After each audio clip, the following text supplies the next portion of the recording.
Everyone, welcome to my YouTube channel. तो आज मैं एलपीपी के डेफिनेशन के बारे में डिस्कस करूंगी कि एलपीपी क्या होता है। तो चलिए स्टार्ट करते हैं। एलपीपी जैसे आप लोग जानते होंगे, कोई जानते भी होंगे उसके बारे में, कोई नहीं भी जानते होंगे।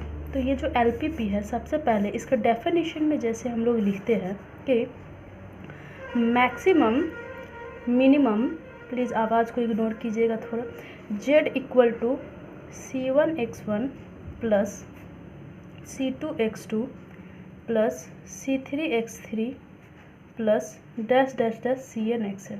ठीक है, ये जो हमारा, ये जो आप लिखे हैं, मतलब मैं लिखी हूँ, ये जनरली इसको बोला जाता है ऑब्जेक्टिव फंक्शन। ऑब्जेक्टिव फंक्शन, ठीक है। इसके बाद हम लोग लिखते हैं सब्जेक्टिव, ठीक है, सब्जेक्टिव जो रहता है ax लेस और इक्वल टू 0। इसको हम लोग जो बोलते हैं ना, इसको ये इसको बोलते हैं हम लोग कांस्टेंट। क्या बोलते हैं? कांस्टेंट। ये सब आपको पता चल जाएगा, कंफ्यूज नहीं हो। ये नॉर्मल डेफिनेशन में डिस्कस कर रही हूँ, ठीक है। आगे और तीसरा, थर्ड लाइन में आता है x1 x2 dash dash dash xn greater और इक्वल टू 0। ऐसा रिप्रेजेंटेशन होता है एलपीपी का। कहीं भी आप क्वेश्चन देख रहे होंगे तो ऐसा रिप्रेजेंटेशन होता है एलपीपी का, और इसको बोलते हैं डिसीजन वेरिएबल। इसको बोलते हैं हम लोग डीसी, मैं शॉर्ट में लिख रही हूँ, इसका मतलब है डिसीजन वेरिएबल, ठीक है, डिसीजन वेरिएबल। तो कहीं भी आप क्वेश्चन देख रहे होंगे, जनरल फॉर्म ऑफ एलपीपी मैं अभी डिस्कस करूंगी, लेकिन कहीं भी आप अगर देख रहे होंगे क्वेश्चन, तो इस फॉर्म में आपको मिलेगा क्वेश्चन, ठीक है। यहाँ जबकि जनरल फॉर्म में क्या होता है ना, कुछ नहीं होता है, सिर्फ एक बात याद रखिएगा, जनरल फॉर्म में ये जो है ना लाइन सब्जेक्टिव का, वो एक्सपेंड हो जाता है, और ये सब बाकी सब वैसे ही रहता है, और ये एक्सपेंड हो जाता है। तो आगे हम लोग बात करते हैं जनरल फॉर्म के बारे में। जनरल फॉर्म के बारे में अगर हम लोग बात करें, जनरल फॉर्म ऑफ एलपीपी, ठीक। तो ये जो जनरल फॉर्म है एलपीपी का, वो कुछ ऐसा है कि मतलब आपको सब क्वेश्चंस में जो है वो किस फॉर्म में रहता है वैसे आपको पता चलेगा, ठीक है, कि कैसे क्वेश्चंस में एलपीपी को हम लोग सॉल्व करेंगे, उसका रिप्रेजेंटेशन को हम लोग बोलते हैं जनरल फॉर्म ऑफ एलपीपी। तो उसका रिप्रेजेंटेशन कुछ ऐसा है कि मैक्स और मिन, दोनों मैक्सिमम और मिनिमम, ठीक है, ये ऑप्टिमाइज होता है, ये ऑप्टिमाइज होता है, ठीक है। और ये जो मैंने आपको लिखा था z इक्वल टू, जैसे ऑब्जेक्टिव फंक्शन करके मैंने आपको बताया था, वही होता है और कुछ नहीं होता है। C1 x1 C2 x2, ये कैसे लिखा रहता है, मतलब क्वेश्चंस में मैं आपको वो बता रही, उसी को बोलते हैं जनरल फॉर्म ऑफ एलपीपी, ठीक है। इसको आपको ऑप्टिमाइज करना पड़ता है, मतलब इसका आपको मैक्सिमम और मिनिमम वैल्यू निकालना पड़ता है, ठीक है। आगे आते हैं। आगे जो है तो आपका वो मैंने आपको बताया था सब्जेक्टिव, मतलब कि अगर आपको ऐसे लिखा जाए तो लिखते हैं हम लोग सब्जेक्ट ऑफ कांस्टेंट, ठीक है, सब्जेक्ट ऑफ कांस्टेंट। कांस्टेंट होता है, सॉरी मैंने स्पेलिंग गलत कर दिया, कांस्टेंट, ठीक है।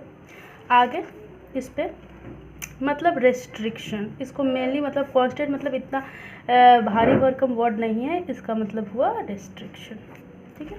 अब इसको आप, मैंने याद कीजिएगा मैंने डेफिनेशन में क्या बताया था, यहाँ मैं लिख देती हूँ, ax लेस और इक्वल टू 0, ठीक है। इसका मतलब ये हुआ कि सच डैट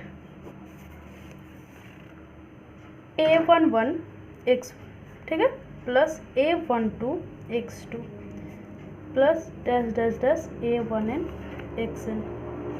ये आपका लेस और इक्वल हो सकता है, इक्वल होता है, ग्रेटर और इक्वल हो सकता है b1 के, ठीक है। अगर आपको कन्फ्यूज़न हो रहा है कि ये जो है हम कैसे लिखें, है ना, ये मतलब ये क्या दिया हुआ है, तो आगे आपको जब मैं एक एग्जांपल बताऊंगी ना तो आपको सारा क्लियर हो जाएगा, ठीक है। आपका बस ये मैं जो बता रही हूँ जनरल फॉर्म ऑफ एलपीपी है, इसी फॉर्म से क्वेश्चंस लिखा रहता है, ठीक है। आगे आते हैं।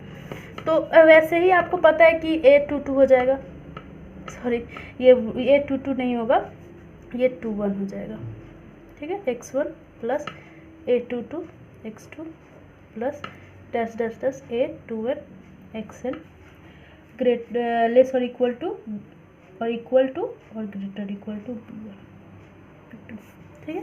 वैसे ही आप अगर बढ़िएगा तो क्या होगा, वैसे ही अगर आप आगे आइएगा तो मतलब कि ये अगर आगे आइएगा ऐसे ऐसे आगे आते जाइएगा, मतलब क्या होगा A m1 x1 plus A m2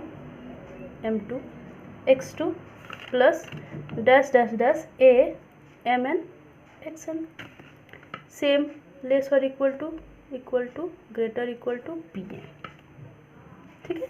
ये आपका क्या हो गया, ये जो मैंने आपको लिखवाया है ये आपका, इसी को सॉल्यूशन करना पड़ता है, इसी को आपको क्या रहता है सॉल्यूशन। और ये जो इसमें आपका मैंने x1 x2 xn पहले भी आपको मैंने बताया कि ये क्या होना चाहिए, हमेशा ग्रेटर इक्वल टू 0, मतलब कि इसमें क्या होना चाहिए हमेशा x1 x2 मतलब थर्ड लाइन है x3 dash dash dash xn greater equal to 0, और इसी को हम लोग बोलते हैं डिसीजन वेरिएबल। ये लेस और इक्वल टू मतलब ग्रेटर ही होना चाहिए, ठीक है, हमेशा ग्रेटर ही होना चाहिए ये, ठीक है। चलिए, तो ये हुआ था आपका ये जनरल फॉर्म ऑफ एलपीपी, यहाँ ख़त्म होता है।